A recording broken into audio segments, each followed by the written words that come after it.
All right, let me go to the next call. All right, let's go to area code 218-1649. You're on the line. What's on your mind? What's happening? Peace, Yusef. Peace. Peace. What's happening, God?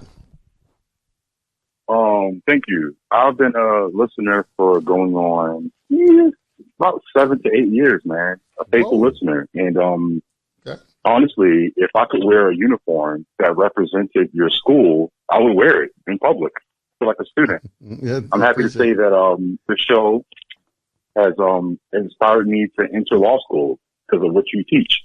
Okay. But anyways, there are two reasons that I'm calling tonight. Okay. Number one, there was a show that you did many years ago, and I mean, it was a hell of a show. It was titled or captioned Creditors and Their Bonds. Okay. Now, you produced two of these. The second one you produced was just a reading of the document Creditors and Their Bonds. Mm-hmm. What I'm looking for from you is, how do we get access to the original prior show, Creditors and Their Bonds, that you did? Well, I put all of the archive of all my shows is on SPC University. I don't know if a lot of people know that, but if when you become a member, it don't matter on what level, you can do the platinum, gold, or silver level. You got access to them on all levels. There's an archive section with all the shows that I did in the past, and it is right there. You probably have to dig through it, but those shows are there. So I did save the shows, and people do have access to them, and I put them on my website. Thank you. I mean, it was a great show. And the second item on my list is regarding the administrative process, something you were talking about earlier with the previous caller. Mm-hmm. Your teachings instruct that when you start an administrative process, your work needs to constantly contemplate that you're going to end up suing your adversary in everything that you write and that you send. Right. Now, my question is, once we get there, what are we suing for? Well, it depends on what is in your correspondence. In your correspondence, you may say something to the effect that any violation, because see, when they acquiesce to something, they agree to acquiesce to the contents of the correspondence. In that correspondence, you may say that, hey, it's $5,000, $10,000, 20,000, whatever number that you have put on there. So it's going to be some sort of injury that you're going to be seeking some sort of remedy for, and it is going to be something pecuniary in nature. And that's usually spelled out for them in the correspondence. When you go into creditors and their bonds, when you see at the end, it's going to say if they continue to attempt to collect the debt or do whatever it is that they're doing, that they subject themselves to, and then you put in whatever amount that you have in there. I can read it for you if you want to. Let me read it for you. Yes, please. Yeah, it's right here. When you go like in creditors and their bonds, if y'all go to SPC University, you'll see a resource tab.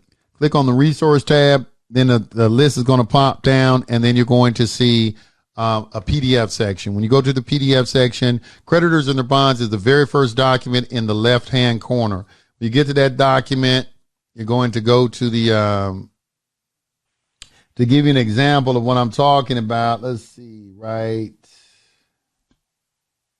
It's a notice of acceptance, all right? And in your notice of acceptance, you may put something to the effect of, yeah, right here. This is a good one. It says, your refusal, and I'm just going to start on the second paragraph. I'm not going to read the whole thing, but this is where you would be suing for. Your refusal to send the confirmation or notice of dishonor will in no way negate this settlement and will be your agreement that you and your agency have no capacity to pursue collection.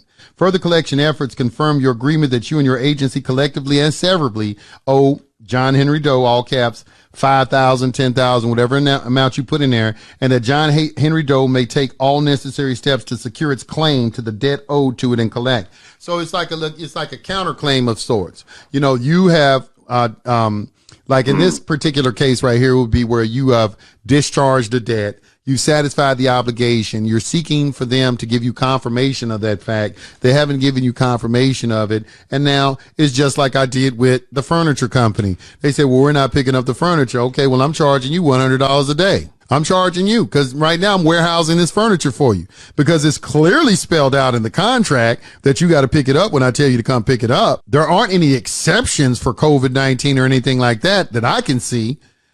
As such, I just need to give you notice, sufficient notice. Sufficient notice is UCC 1-202 for those of you who are interested. So I give you sufficient notice, which is why I send certified mail and with the assistance of a notary. And now once you have sufficient notice, okay, and the terms and conditions, because letters are contracts. So this is a contract, okay, and you can agree to it. Here in Georgia, we have it codified. It's called Fade Answer Business Letter.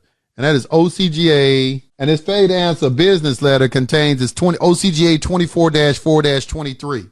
Okay. Now, this is a statutory code, but it contains the equitable principle of acquiescence. You know, when you fail to answer something, silence is acquiescence. So it reads right here, this is as presumption and estoppel. And that's what you're doing too. It's an estoppel. You're being stopped from further prosecuting whatever it is you're trying to do. And that's why you're going to go into a court of equity, because equity is fairness, impartiality, and even-handed dealing. So it says in the ordinary course of, huh? Oh, sorry, sir. Then that raises a new question for me. All right, go ahead. Because in your, one of the main reasons I think that you teach to get a notary is because, look, if you send something in the mail, whether it's certified, registered, or general, how can you prove that you didn't send a Playboy magazine? That's what the notary's for. Well, exactly. Well, when that same question is still in question, how do we prove what you sent? Is the notary going to be required to come into court and testify this is not only their offices of the court, and they should have a notarial record book that is a notarial record book that they have that you stamp, and that's what an affidavit of mailing is. And yes, they can be held into court to attest to the fact that they did send that document. Well, what's problematic about that, I think, and correct me if I'm wrong, I know you will, is even one of the things that a notary needs to do is mind his or her own business. Look, don't be asking questions about what I'm sending. Your job is to just send it and receive it. Right. Well, when they're called to testify what letter was sent, on the stand, they can't just say, oh, well, this was just a letter of request. They have to talk about the contents. So no, they don't. That's not true. That is not true. That is not true. They have to talk about it. Why you say? Where did you get that from? A notary is only interest is that the correspondence was mailed. You're going to label that correspondence and when it was mailed and whether or not something came back. That is the extent of a notary's interest in an administrative process. They have no interest in the contents of the correspondence whatsoever. What is in that document? Just like when you go to court and you file papers in court, the clerks aren't interested in the contents of your correspondence. That's for the judge to determine. All the clerks want to know is if the form of it is right. Do you have the caption of the pleading right? Is it a proper document that's being placed in the evidence? But they're not going to make any determination on whether or not the contents of that document is sufficient. They're not making. That's not for them to determine, just like it's not for a notary to determine. So if that's true, then what happens when the adversary or the opposing counsel raises the issue in open court and says, hey, all the notary is testifying on the stand here today is just the caption of what the document said. Yeah, there's no way to prove what the document actually said. Yes, it will, because you'll have a copy of all of it and you'll put it into evidence. Because I'm gonna tell you what I do. I make three copies of all. Yusef, having a copy of the. Wait a minute, hold on. Wait a minute. First of all, you are. This is all speculation because this shit never happens. All right, number one. All right, but I'm going to entertain it. Number one. All right. Number two. Number two. Yeah, speculation. You saying what if? You use some what ifs and so forth. All right. When you put but we can say that with any kind of document. I can say that with an attorney. When an attorney sends you a letter, couldn't you say the same thing? Couldn't you? When they send you a foreclosure notice and say, well, yeah, I did get this letter, it was titled this, but it wasn't nothing on the paper. that what you, is that? Why would that not be?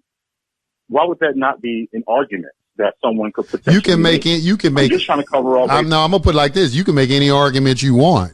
Whether the court is going to entertain it or not is another thing. But you can't stop nobody from making any argument. You can make any argument you want to. All right. You can make any argument you want to. All right. But what I'm talking about, the court, they're going to use, what is called, what is that? It's going to use, in the civil action. I'm thinking of it in a minute, the word I'm trying to look for, but essentially it's this, they're going to use common sense, man. They're not going to go off of just, you know, and then how you going to be able to prove it? Because if they say we sent you a copy of this document, okay, a paper in the mail, you can say that potentially about anything that's sent in the mail. Potentially about anything. Right. But the notary is a witness. You got two witnesses. She going to say, I sent this document. It looks substantially similar to the same document. And also, you do know notaries can make certified copies of things. You know that too, right? Okay, now that must be the answer then. So when he or she makes a certified copy of that document, do they keep that in their records, in their notorial They can, records? yeah, they can keep it in their records, and that's what I was trying to tell you earlier. I make 3 copies of everything. I make a copy for the court, I make a copy to send to them, and I make a copy to keep in my own possession. And I keep it original. And I have the notary notarize all those copies, because to put that in the evidence in court, you need originals. That's what I was going to tell you. Gotcha. All right. So you keep three copies of it, because you're going to have to put that in the evidence in court. And she's there to testify to it. Let me tell you something. When you got 2 witnesses, you ever watch Judge Judy? Watch Judge Judy. People come in there, they got 2 witnesses, they win. People come in without witnesses, don't win. People come in, and that's the problem with the layman. They just think that they could just come in court and just say some shit and people are supposed to believe them. You know, it's like, nah, you need some witnesses. And that comes out of the Bible. The 2 witnesses come out of the Bible. You need 2 witnesses. And clerk's praxis, they got a section on witnesses. They got what's called, how they used to call it in admiralty, they call it full proof and half proof. You know, full proof, 2 witnesses, half proof. If you just got the document, a document in and of itself is not full proof. That's why you need somebody who's going to come in and attest to it. We can say the same thing with a mortgage. You can challenge documents. For instance, like here in Georgia, you can challenge a deed. If a deed is brought into court, there's a case. It's called Egana versus HSBC, y'all. I want y'all to read it. It's called Egana, EGANA versus HSBC. Now, they have since rescinded this code in Georgia because everybody found out about it from this case. And what it was is, if you want to challenge a deed, okay, you had to put in an affidavit of forgery, attesting that the deed that they were attempting to proffer in the evidence was a forgery. And now you just brought in to question the authenticity of it, and now you're forcing them to produce the originals, because the bank never has the originals. They destroy the originals. All right, but things that are filed into the clerk's office can be challenged. Just because it's filed on the clerk level doesn't mean it can't be challenged. It can be challenged. You can't say, well, this looks like a very good forgery. And you should never attest to anything with your signature on it that's a copy. Anytime anybody puts anything in your face and it's a copy and it's not the original, okay, well, you always use the principle, the burden of proof is on he who asserts, not he who denies. If they are saying that's your signature on a document, okay, well, they got to prove it. And that's kind of what you're doing right now. You're saying that somebody's asserting something and they got to prove it. That's why I'm saying they have to have the 2 witnesses. What people don't understand is affidavits are evidence and witnesses are evidence.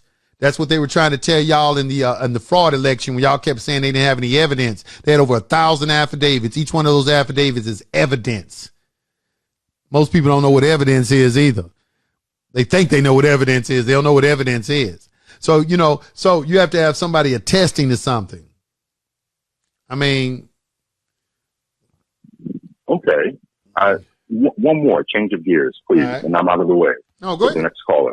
Natural law and positive law. Most attorneys I come in contact with in my journey, they have this problem with natural law. They do, because they demons. Because they fucking demons. I've seen what they say with natural law and everything, they demons. All right, let's talk about what they say about attorneys. Go ahead and finish your question, though. Let's say they got attorneys. Thank you. They almost say, like, well, why should we look to the ethers for what our rights are and what, but the reality is there's nothing written on paper that establishes what our rights are. The only thing written on paper protects the rights that exist.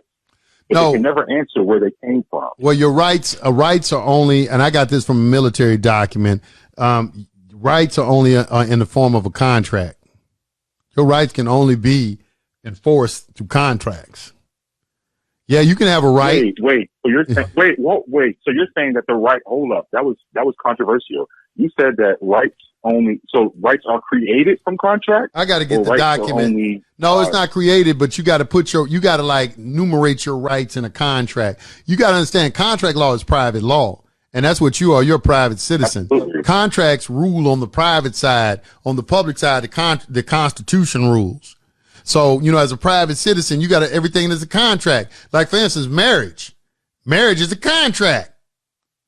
So you're going to get your stuff enforced in marriage. That's why you should have a marriage contract. That's why you can take those vows, but then y'all got to go to court and start arguing over the children and all that. But if you already had that shit out in a contract and everything, it ain't going to go to court like that. Get on the internet right now and Google marriage contracts. And go to Google Images and you're going to see Christian marriage contracts, Muslim marriage contracts, all type of contracts for every religion, because it should be based off your religion. Okay. And you need to read through those contracts and see what they are, because that's how you're supposed to be getting married. Common law marriage is the real marriage. Getting a license is the fake marriage. Yeah, courts only have jurisdiction over controversy at the end of the day. Right. So if you want to resolve a controversy, you have a contract, and they don't read the contract because contract makes the law. So coming back to our original point surrounding natural law and rights. Okay. Where can we find the rights that we were born with? Or are the rights only given to the sovereign with the sword? You decide your own. You're basically walking law, and you decide what your rights are. You do decide. Come to your mind. Well, it's we're going to get into some esoteric discussion, but it is a free will universe, number one. And one of the things you cannot do, you cannot force your will on another individual. You cannot force your will on another individual. So, you can do whatever you want to do. Is that a law? I don't see. That's all that people have done on this planet. Well, I'm going to answer your question. You can do whatever you want to do, but there is a karmic effect on something. So that is a law that says when you say do unto others if you do unto you. Okay, if you go out and kill somebody, those who live by the sword die by the sword. Okay, because the universe is about balancement, because the universe abhors a vacuum. Now, this is a very deep, esoteric discussion we would have to get into, because you're not talking about something that really is tangible.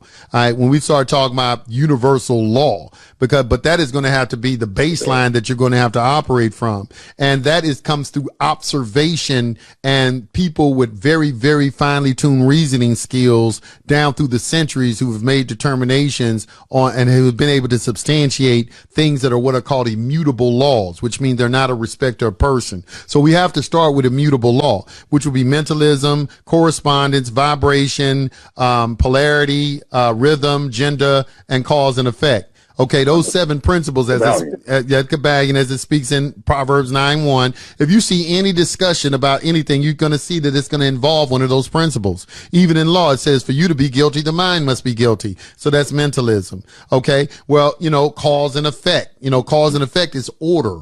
Okay, polarity. Everything has 2 sides. Everything has 2 sides. Everything has 2 sides in creation. These are things that are observable. That you can make determined, the reasoning man can conclude on his own through reason and observation, through nature. All right.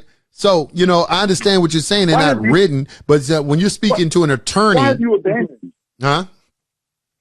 why have you abandoned these types of shows? I see less. I haven't abandoned those shows. I haven't abandoned those shows. I just kind of go where the spirit leads me. You know, I'm talking about natural law all the time. You go to my Instagram page, you're going to see I got them listed right there. I'm always having a discussion about natural law. I might be talking about commerce, but I may not have a show that's strictly dedicated to natural law, but I'm constantly talking about natural law, because positive law, which is man-made law, is a subset of natural law. This is why a king will say, I have a divine right of rulership. A person can only rule as if they know the laws of nature. You can't rule over man. And that's one of the principles of the Kabbalion. Those who serve on the higher rule on the lower. Okay. So if you serve natural law, you get to rule over men who don't follow natural law or who are ignorant of those laws, because the laws are put in place to assist you and to empower you. They're not here to antagonize you. The laws are here to assist you. And one of the most beautiful things ever expressed is the only way to conquer nature is to obey her. And that right there is a magical principle. And what it's saying to you is that you have to learn the laws to empower yourself. If you want to levitate, you got to know the laws of gravity, the laws of mind, the laws of vibration, the laws of resistance, the laws of your molecular structure, the laws of vibration, how to vibrate at a faster frequency and make yourself light as a feather. You know, these are things that are scientific. Okay. We're talking about science here. Magicians are scientists.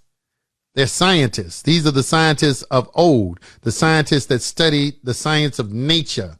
Okay. These scientists today are pseudoscientists. They are trying to get you right now to inject poison in your arm, cucked up in a laboratory, when the body is composed of the elements of the earth. And these people don't have enough common sense to understand that these people are putting all their faith in men, and these people have never cured not a single disease. And y'all are talking about taking a vaccine as if, and then they didn't even read the consent form. I had to read the consent form for them. The consent form would tell you straight up that you a lab rat. They telling you a lab rat. And they telling you if the experiment goes wrong that you can't sue us.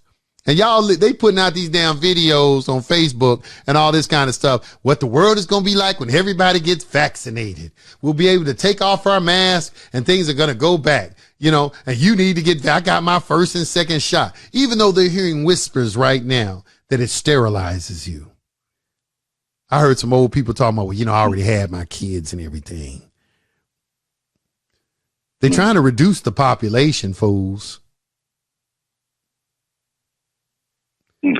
Why would they put something, if they believe in this vaccination, why don't they stand behind it?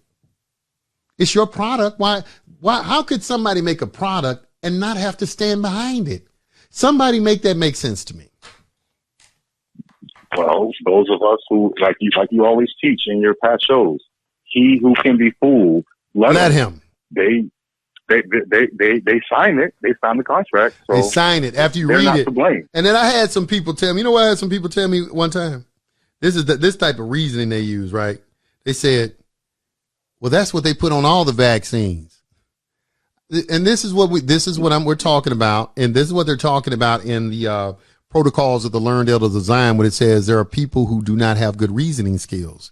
Because basically all you said to me, I shouldn't take any vaccine. Okay. The reasoning man, that's the conclusion he would come to. All right. But I think what they're trying to say is, well, you've been taking vaccines and signing this consent form. Why don't you continue to do so? Why don't you continue in your ignorance? What is it now? You woke up now all of a sudden you had this bright revelation and come to a conclusion that you shouldn't be taking this poison.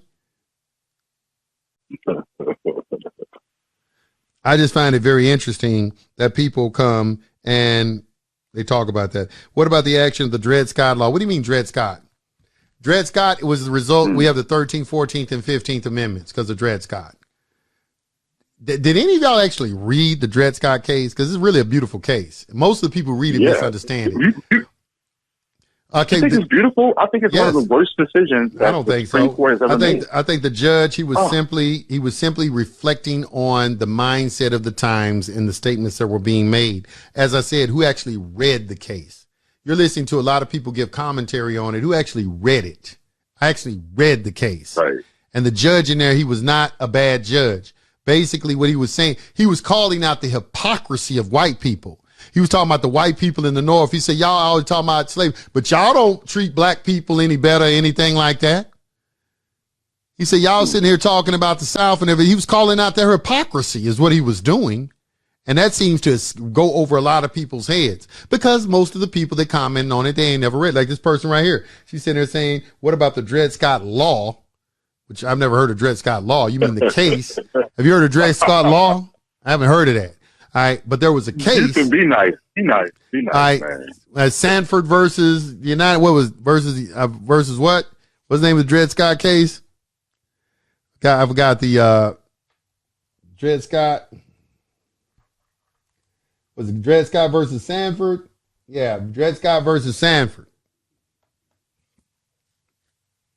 That case was a landmark case, but you ought to read it. And it led to the 13th, 14th, and 15th Amendments and the 14th Amendment, which established citizenship for U.S. citizenship. And you can read the details on that in Susan B. Anthony versus the United States. And let me read that to you real quick, because a lot of people, I talk about Susan B. Anthony. If you go to SBC University, go to my PDF section. In the third column, you will see Susan B. Anthony versus the United States. It is the third document from the bottom in the third column, and you can read it right here. And they tell you very clearly, the 14th Amendment creates and defines citizenship of the United States. It had long been contended and had been held by many learned authorities and had never been judicially decided to the contrary, that there was no such thing as a citizen of the United States, except as that condition arose from citizenship of some state. No mode existed, it was said, of obtaining a citizenship of the United States except by first becoming a citizen of a state. This question is now at rest. The 14th Amendment defines and declares who shall be citizens of the United States, to wit, all persons born or naturalized in the United States and subject to the jurisdiction thereof. Now, the operative term here is the word person.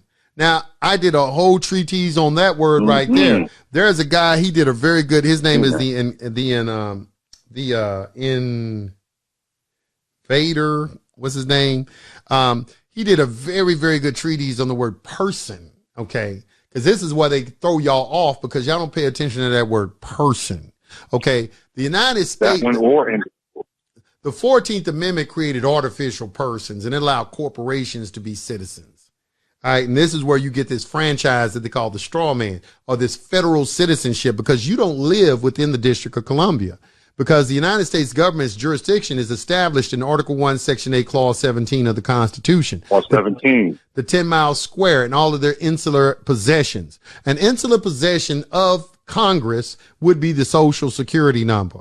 So in you using the Social Security number, that serves as prima facie evidence that you are a beneficiary of taking benefits and privileges from the government. It means that you need to be taken care of, and this is where this doctrine of parent patria and all this comes in, because this Social Security came in as a result of the 1933 with the Great Depression. All right, which created what is called the welfare state. It's a socialist system, all right,